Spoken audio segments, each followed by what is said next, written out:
The year's 2025. Everybody hates technology. Everybody's getting into this new craze of, oh, I want to replace my phone with a dumb phone.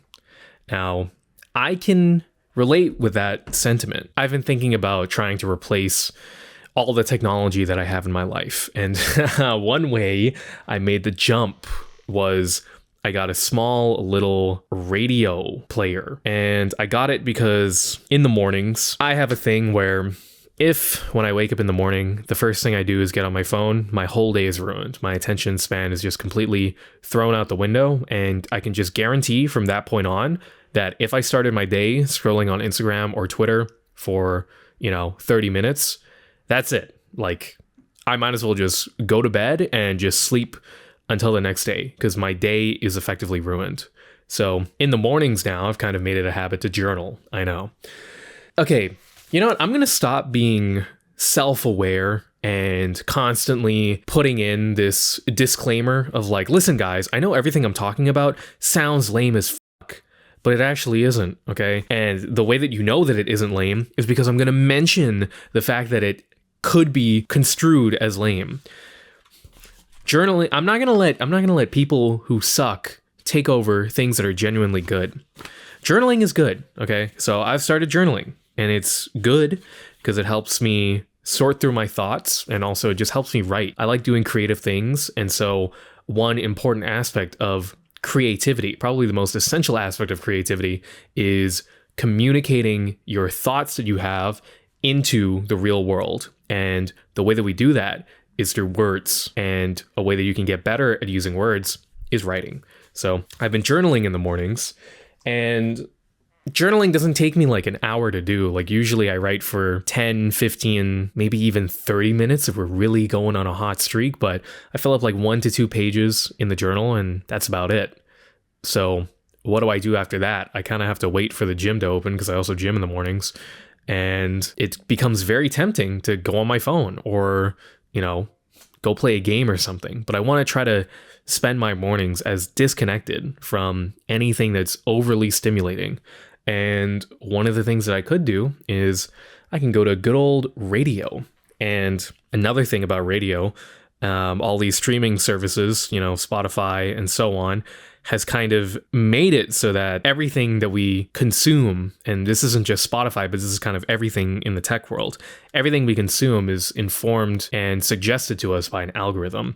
And that algorithm isn't really handled by other people. It's kind of trained on our own things that we show interest in, things that we show our attention in. And there's something to be said about being recommended stuff from someone else that you don't think in a million years you'd ever like. Like right now, I'm getting really into Spanish music. I really like it. And I thought I wouldn't have liked it in the past because I've listened to some and I was like, okay, this is fine. But through one of my friends, he's always playing some really good Spanish music. And I'm like, that's actually really good. I didn't know there was, Spanish music that could sound like this. And through this little radio, there's a Spanish radio station that I can connect to.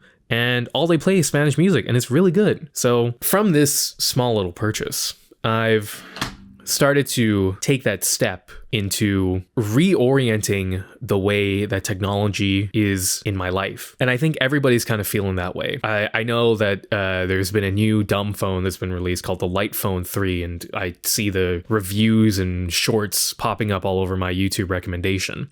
And I think I also saw this video by Eddie Burback where he stopped using his phone for a whole month. He used like a landline phone and everything like that. And there's this bubbling undercurrent. Like it's not just right now, it's still kind of like not practical just because of the way that the world is structured. You do need like a smartphone and everything like that. There's a bubbling sentiment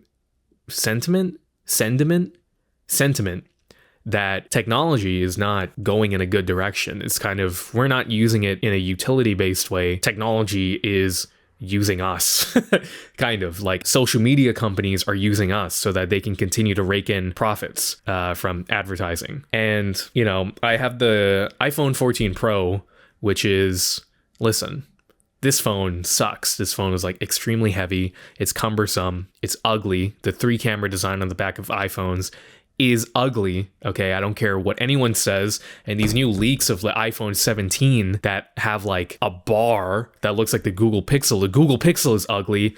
The only nice looking phone I've seen recently is like the Samsung S23, I think, with like the 3 symmetrical cameras that just go on the side. Like, why can't... Anyway, that's a whole tangent. What was I talking about? Kind of all of that is to say that technology is going in a wrong direction and people want to fix their relationships with technology. And I think one way that we can do that is by getting technology that serves a singular purpose. No more all-in-one devices, okay? On my desk over here, I have a Sony alarm clock, and this is both, it's an alarm clock and it's a CD player and it's a radio, all in one. Now, I know I just said enough of all these all-in-one devices, but there's one thing about this, is that old tech was all in one for a utilitarian purpose still. I feel like all of our devices now are all in one so that they can just capture you and so that you don't use anything else and so that they can further funnel you into a pipeline of how can they serve more advertisements to you, basically. Whereas these previous pieces of equipment, I feel like some Sony engineer was like, listen, I just want to make a really good alarm clock with a CD player. Like, I want to make something that someone can put in their bedroom that they can use to both wake up, and then when they wake up, they can tune into the news, or they can even wake up to listen to their, favorite song. Because this alarm clock has a feature where if you set your alarm, you can set it to either just do the normal like beep beep beep to wake you up, or you can make it play a specific track from a CD that you have inside of it, or you can make it tune into a radio station. So you can literally like wake up to the morning news with this thing. And I feel like that kind of approach to designing and engineering technology is gone. It's completely lost. At least in things that are served like to the mainstream, which usually to like even make a company, you need to be profitable to some extent. So you need to cater to the mainstream. You can't just be like, oh, I want to make a very specific niche CD player. And then unless you're a millionaire, you're going to go into the red and your business is going to fail. So I think one of the starts to that was kind of this experiment of getting this tiny radio, and I think I'm going to keep moving in that direction, and I think more people should move into that direction. Enough with doing everything on your goddamn phone where you consume media, you read books, you browse the internet, you go on social media, and you talk with your friends, and you send emails, and you do work on all in one device. That's not how life was meant to be, okay? One of the first things that we kind of figured out, even very early on in the world, was that work and your home should be separate. Okay, these different aspects of our life, we don't need to put it all in one bucket and be like, let's do the best thing. Let's make one device that is just like, we look at it and we're like, oh, this has everything that I need. Because we don't need that, okay? Just be very simple. And I guess the most practical takeaway from this is next time you're using your phone, think about, okay, what am I actually trying to do on this right now? And the more that you consciously think about what am I doing when I go to like open up this app on my phone, or I go to respond to some sort of message, or I go to just endlessly scroll, what am I trying to do? And as you think about it more, and as you become more conscious when you're using these apps and stuff like that, you'll eventually figure out, okay, what are the one sort of device that does this thing that I'm trying to get, and just try to decouple your life as much as you can from your phone or even your computer. But I feel like not many people nowadays have a computer addiction, because there's something just more cumbersome about having to type on Safari or Google Chrome onto your computer and use a mouse and keyboard. It's not as convenient as this little thing that you can carry around with you everywhere. So yeah, I guess the moral of the story is to just replace all of your digital stuff with analog stuff as much as possible. You'll enjoy life more. Get a digital camera that is a digicam that you can photo shoot with. That's the thing, man. Stuff like this is gonna get... I don't know how you solve this now, because things like this are gonna be like this bubbling undercurrent of, oh, I hate technology, let's move away from technology. That's gonna become the new thing. And so now people are gonna try to like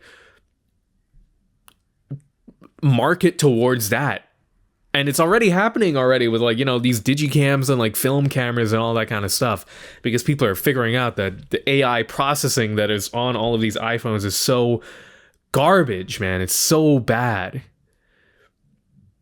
But yeah, and then that's gonna be the new, guarantee you 50 years from now there's gonna be someone making a YouTube video about like, I bought an iPhone 15 because that was the last time tech was good.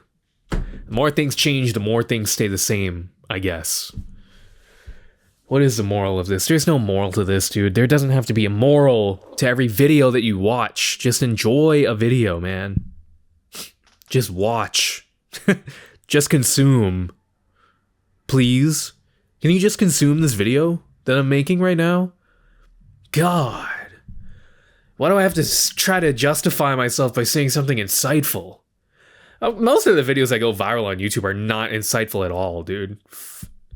I don't want to be mean, but I watched like a Drew Gooden video on like something about tech. Like it was something related to this topic, and it had nothing to like. I walked away from it like with nothing. It was like 40 minutes long, and it could have been shortened to like a 5 or 10 minute video. What is up with all these video essays now, where they have like a 2-hour long video where they say nothing? It all started with those like channels, those iceberg channels like Wendigoon. The CIA Iceberg Explained, where they just say like nothing. They say Wikipedia summaries. Anyway, I'm not gonna cause beef with no channels, man. That's it. I moved the mic away. That's how you know I'm done.